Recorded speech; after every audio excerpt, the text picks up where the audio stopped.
नमस्कार दोस्तों।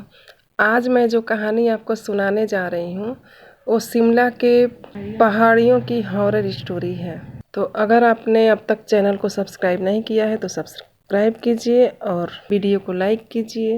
यह कहानी उन 4 दोस्तों की है जिसके साथ कुछ ऐसी घटना घटी थी जिससे कि उनका पूरा जीवन ही बदल गया। ये एक रियल कहानी है। तो चलिए शुरू करते हैं हम ये कहानी। आइए जानते हैं कि ऐसा क्या हुआ था। मुंबई शहर की रहने वाली प्रिया शर्मा अपने दोस्तों के साथ रवि, साहिल और विजय के साथ शिमला जाने का प्लान बनाया। वो बस शिमला जाने के लिए बस में बैठ गए। कुछ ही देर में प्रिया सो गई।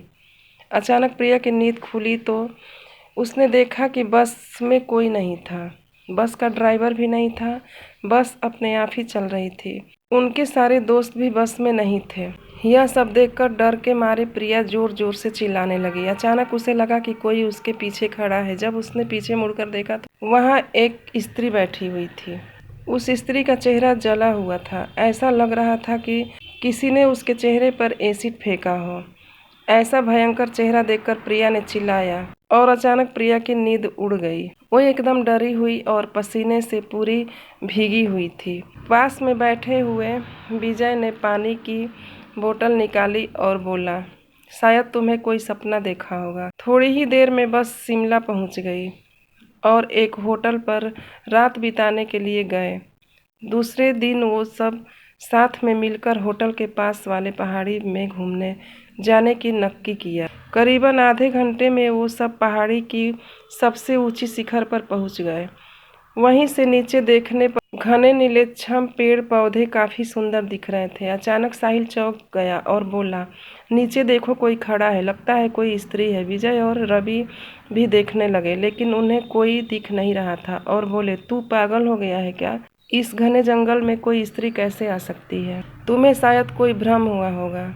उनके बाद वह सब खुली जगह पर चले गए। रात होने वाली थी इसलिए वह सबने पहाड़ पर ही रुकने का निर्णय किया। इसलिए उन सब ने वहां पर ही तंबू लगाया और खाने पीने के लिए सामान बाहर निकाला। प्रिया के बैग तंबू के बाहर थी इसलिए वह लेने के लिए बाहर गई तो वहां पर उसे किसी की आवाज़ सुनाई दी। प्रिया उनकी आवाज़ की ओर अपनी नज़र घुमाती है तो उन्हें सामने से कोई 3 आदमी आते हुए दिख रहे हैं।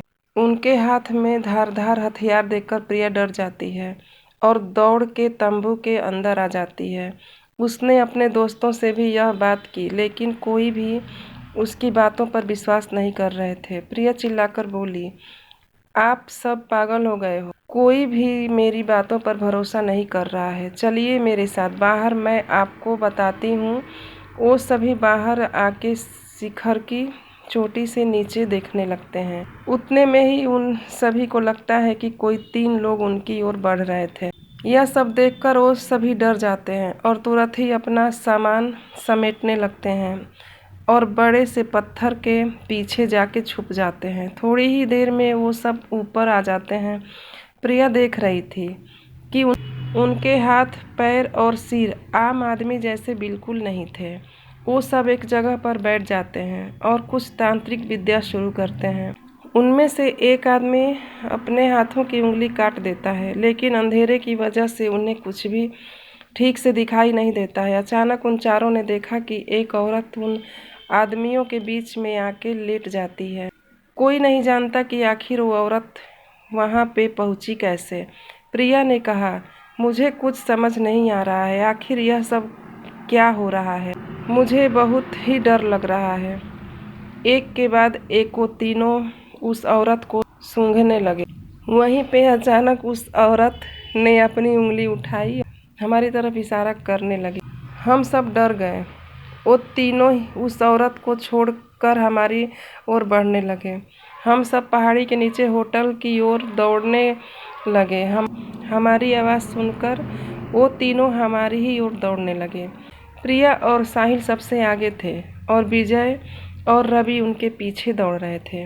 प्रिया और साहिल होटल तक पहुँचे लेकिन रवि और विजय का कोई पता नहीं चल रहा था। हमने होटल वालों से उनके बारे में सभी बातें की तो उन लोगों ने कहा कि उस पहाड़ पे कोई नहीं रहता है।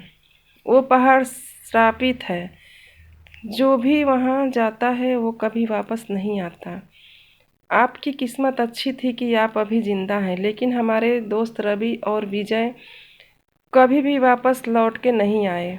हमने उन्हें ढूंढने की बहुत ही कोशिश की, पुलिस कंप्लेंट भी करवाई, लेकिन कोई फर्क नहीं पड़ा।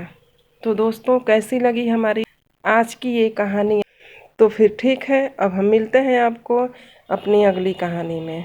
तब तक के लिए बाय बाय।